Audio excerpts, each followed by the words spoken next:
Righto. The Honourable David Parker.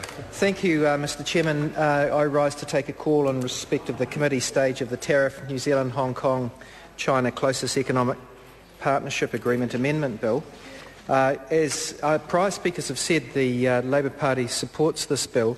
Of course, Hong Kong is increasingly integrated into the Chinese community, or the Chinese country, Hong Kong having been returned as a colony from the British government to China in, someone else can help me here, when did Hong Kong go back to China from the withdrawal of 1997? So in the last 13 years we've seen the relationship with Hong Kong and China become stronger, and given the importance of China to the trading relationship with New Zealand, things that improve the gateway that Hong Kong provides into China for our goods and services are also in the interests of the New Zealand economy.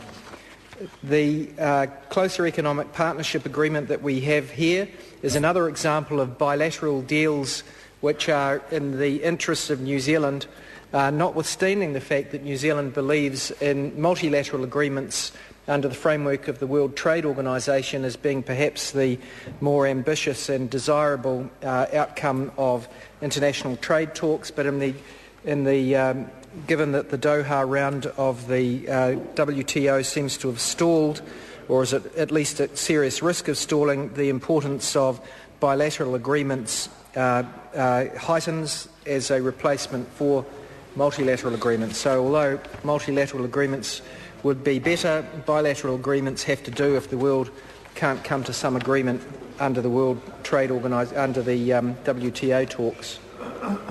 In terms of the benefits to New Zealand, the $4 million of tariffs that are currently paid by New Zealand as exporting goods to Hong Kong that could be avoided through this agreement are of course worthwhile, but I'm advised by my colleague Marion Street that perhaps the greater potential lies in relation to service industries. Service industries providing services through Hong Kong stand to benefit more from the liberalisation of rules that apply to their conduct when trading in Hong Kong. The benefit of that is probably greater than accrues from the reduction in tariffs. I know that in terms of some of the more populous provinces of China that are adjacent to Hong Kong, that Hong Kong is indeed the point of entry into a lot of trade with China nearby.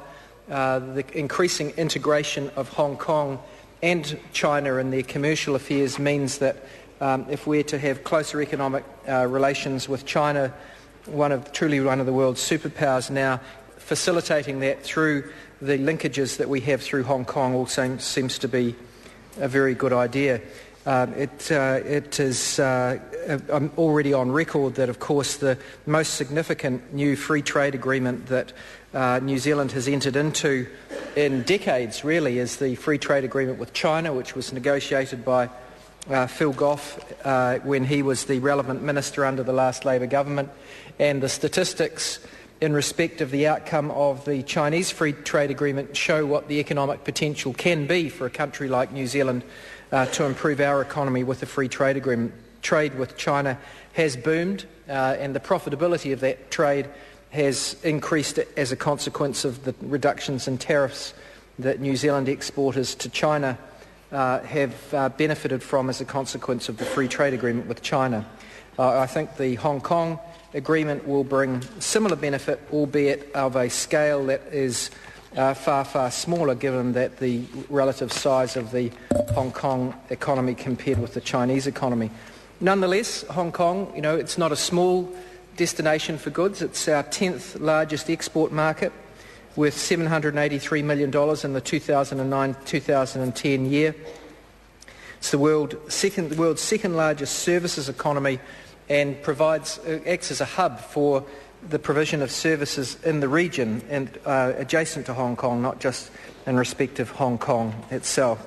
So if we were to look at that part of the world as a tapestry of areas where we have different sorts of trading relationships, you'll see that there are various countries in the Asian region where we have free trade agreements.